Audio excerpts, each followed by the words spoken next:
محمد عدیل غفار، ٹوبہ ٹیک سنگھ، پاکستان۔ میری بیوی نے آج سے 5 سال پہلے خلا لیا تھا عدالت سے، کیونکہ اس کا سابقہ شوہر بہت مار پیٹ کرتا تھا اور مالی طور پر اچھی خاصی پوزیشن میں ہونے کے باوجود کھانے اور علاج کی ضرورتوں کو بھی پورا نہیں کرتا تھا۔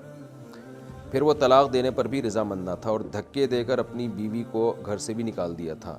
تو کیا خلا شرعی طور پر ہو گیا اور ہمارا نکاح جائز ہوا یا نہیں؟ دیکھیں، اگر وہ شوہر یہ سارے کام کر رہا تھا تو غلط کیا اس نے، لیکن بات یہ ہوتا ہے نا کہ جب بھی کوئی کسی پہ کیس کیا جاتا ہے تو صرف کسی کا دعویٰ قابل قبول نہیں ہوتا۔ اب کسی خاتون نے شوہر پہ دعویٰ کر دیا، بے تحاشا مارتا پیٹتا ہے، نان نفقہ نہیں دے رہا، یہ نہیں کر رہا، وہ نہیں کر رہا، تو دنیا میں کوئی بھی جرم ایسا نہیں ہے جو بغیر دلیل کے مان لیا جائے۔ ایسے تو کوئی بھی کسی پہ الزام لگا دے گا۔ تو ہماری عدالتیں کیا کرتی ہیں کہ عورت سے دلیل طلب ہی نہیں کرتی، کوئی گواہ طلب کریں، کچھ بھی نہیں ہوتا، بس عورت کا یک طرفہ بیان سنا جاتا ہے، وہ جو بھی بول دے اس کو مان لیا جاتا ہے۔ بلکہ وہ اگر یہ بھی کہہ دینا کہ میرا میاں بہت اچھا ہے، بس میں نے نہیں رہنا، تو بھی یہ جج کہتا ہے چلو جی چھٹی کرو، شاباش، نہیں رہو۔ تو میں بار بار یہ مسئلہ بتاتا ہوں، جج صرف اپنی بیوی کو طلاق دے سکتا ہے، دوسروں کی بیویوں کے جج کے پاس اختیار نہیں ہے۔ اگر وہ طلاق دے دے گا، خلا دے دے گا، وہ اس کی کوئی حیثیت نہیں ہے۔ تو اب جج نے وہ شرعی اصولوں کی پابندی کی تھی یا نہیں کی تھی،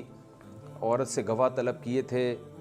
یا بعض دفعہ عورت کے پاس گواہ نہیں ہوتے لیکن مرد اقرار کر لیتا ہے کہ ہاں بھائی میں یہ سب کچھ کرتا ہوں، یا یہ بھی ہوتا ہے کہ مرد آتا ہی نہیں عدالت میں، اس کے نہ آنے کو ہم یہ سمجھ لیتے ہیں کہ چلو اس نے اقرار کر لیا، تو بعض دفعہ وہ آ بھی جاتا ہے عدالت میں۔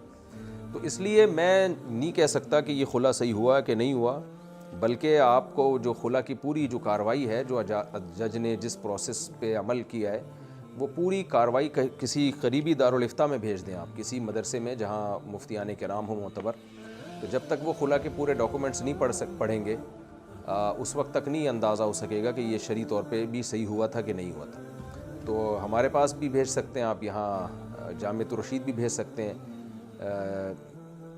جامعۃ الرشید احسن آباد کراچی کے ایڈریس پہ بھیج دیں، نیچے اپنا فون نمبر ڈال دیں، جو خاتون کے پاس تو ہوں گے نا وہ خلا کے ڈاکومنٹس، تو وہ مفتیان کرام دیکھ لیں گے عدالت نے اس میں کیا شرعی لحاظ سے کچھ، یعنی کوئی ایسا پروسیس ہے جو شرعی لحاظ سے یعنی اس کا کوئی تک بنتا ہو، یا ایسے ہی بس پکڑا دیا خلا،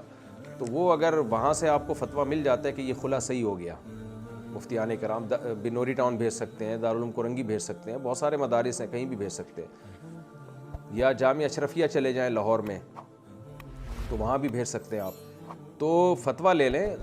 علماء اس خلا کو پیپر کو پڑھ کے اندازہ لگائیں گے، اندازہ یعنی شرعی مسئلہ بتائیں گے کہ یہ خلا شریعت کے مطابق ہوا بھی ہے کہ نہیں ہوا۔ اگر ہو گیا فتویٰ تو پھر ٹھیک ہے، آپ کا نکاح صحیح ہے، اور اگر وہاں سے فتویٰ ملتا ہے کہ عدالت کا یہ خلا کالعدم ہے، جیسے کہ 90% کالعدم ہی ہوتا ہے، تو پھر آپ کے لیے اس خاتون سے نکاح جائز نہیں ہے جب تک کہ اس مرد سے طلاق نہ لے لی جائے۔